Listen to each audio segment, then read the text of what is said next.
siyaasadda Soomaaliya waxaa la haray dalaaliin siyaasadeed oo muddo badan ku horgudbana horumarka siyaasadda Soomaaliya.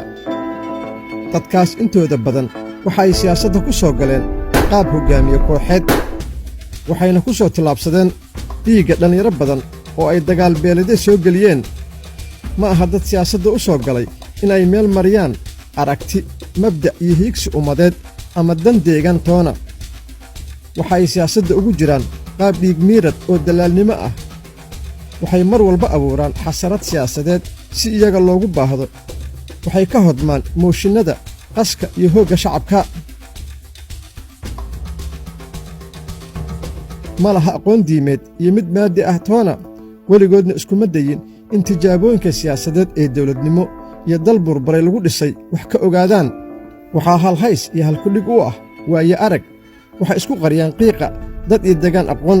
Waxay ka qaraabtaan quutaanna qaska iyo qalalaasaha siyaasadeed kama naxaan ubadkooda in ay uga turaan hoolaha ay dhiigmiiradka ku keeneen. Waxa ay ku horgudban yihiin isbaarana u dhigteen jiil dhan oo shacabkooda wax u tari lahaa. Waxa ay beesha iyo deegaanka ay ka soo jeedaan ka ilaaliyaan in qof aqoon iyo mabda' leh uu ka soo baxo.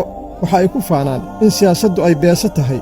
Waxa ay lugooyaan iskuday kasta oo isbeddel lagu samayn karo. Waxa ay ugu baxdaa kuna baraaraan xaalka murugsan in aan marnaba laga bixin. Dadkaasi intooda badan siyaasadda waa ay ka baxeen ama waa laga saaray, laakiin 2 nin iyo kuwo kale oo yar ayaa ka haray duulkaa dalaalka ah. Labada ugu daran ee dalaaliinta ah waa dhegay iyo dhegdheer. Waxa ay reer galmudug ku beerlaxawsadaan dawladda ayaan taageersannahay, laakiin waa awrkacsi dantooda ay ka dhex arkeen. waxay hanti ku leeyihiin saamiyo badan shirkadaha waaweyn ee Soomaaliya. waxay hanti ganacsi ku leeyihiin Kenya iyo Koonfur Afrika. weligood ma ganacsan, ma shaqaysan, waalidkoodna hanti kama dhaxlin. su'aashu waxa ay tahay, xaggee ayay ka keeneen hantidaasi? tan iyo dawladdii carta ayay baarlamaanka ku jiraan. mushaarka ugu badan ee baarlamaanka laga qaatayna waxa uu ahaa $3,000. waxay ku keenaan dalaalnimo. tusaale waxaa ku ah in si ay uga hortagaan sharciga isgaarsiinta ay shirkad ka mid ah kuwa taleefannada ay $500,000 ka qaateen. sidoo kale waxa ay dalaalnimo ku qaateen riditaankii madaxweyne xaaf ee sannadkii 2018. dhegay geelle iyo dhegdheer hadda waa 2 senatar oo ka tirsan aqalka sare ee baarlamaanka. maanta waxay u joogaan inay qoorqoor dalaalaan oo ay hantida dawladda ku bixinayso ugu yaraan barkeed ay jeebka ku shubtaan. waa kansar siyaasadeed oo xubintii uu ku dhaco in la gooyo ay tahay.